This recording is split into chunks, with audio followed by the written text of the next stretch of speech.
How you doing? So, a number of people have asked to see the face behind the hands. So, I thought, well, why not? It's a marked change from how I've done things before. I guess maybe I should go back and do sort of an introduction for anybody who's kind of not maybe familiar with what I do and all that other kind of stuff. I started this YouTube channel not as a way to self promote or become a watch personality or any of that kind of stuff.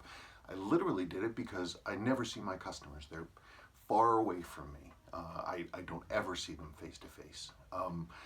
But I grew up doing a lot of face to face interactions with people.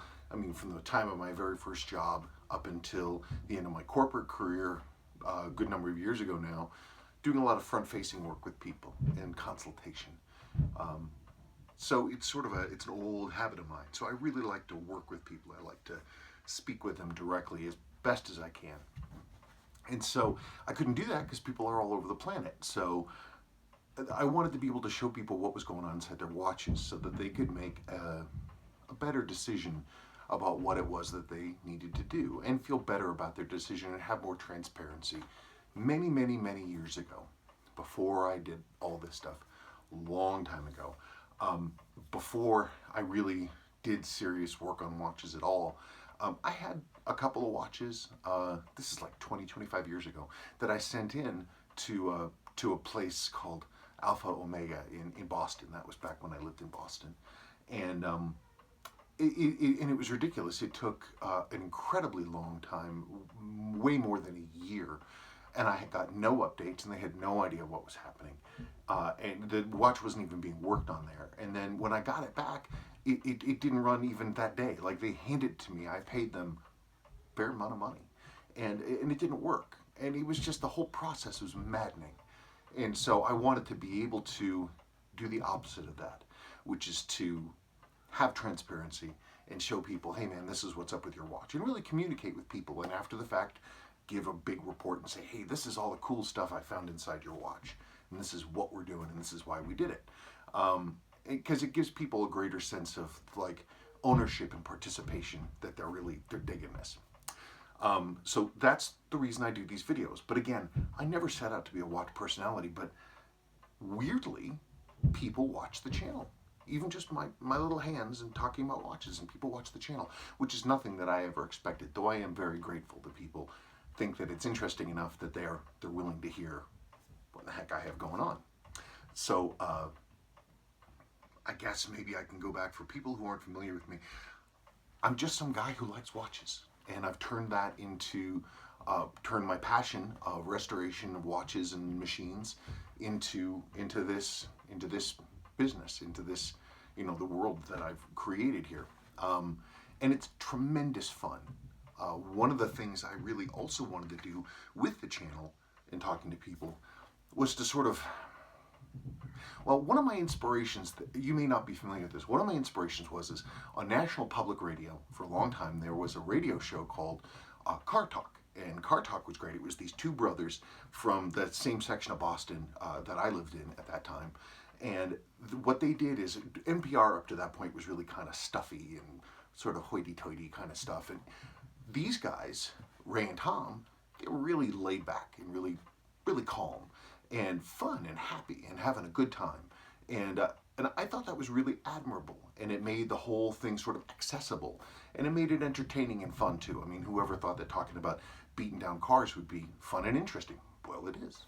So I always thought that was a really good way to approach watches, because watches are kind of a big, they're like a status symbol thing. There's a lot of money involved in them, and there's sort of this, this guru on the mountain thing for a lot of watch people, high-end watch people, high-end watchsmiths, horologists and stuff like that, the guru on top of the mountain. And I didn't want that, especially, in terms of the watches that I loved, which was Seiko.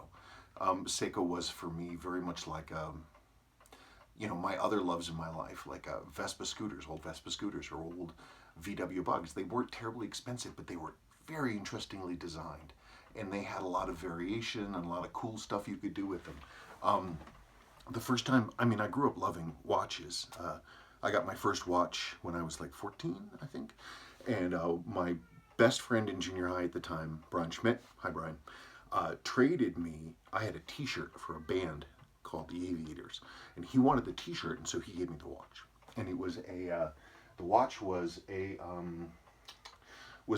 14 karat gold Girard-Perregaux Giromatic. And it was super cool. I got my first watch that way, and I thought it was just so awesome. And I took it down to the local jewelers, Garwood Jewelers, and they looked at it for a while, and then they said it's not worth fixing. And it was really annoying because I knew that all that was wrong was the auto wind mechanism. I never got a chance to suss it out myself because stupidly I wore it and then the band broke, and then I left it in the pocket of my shorts.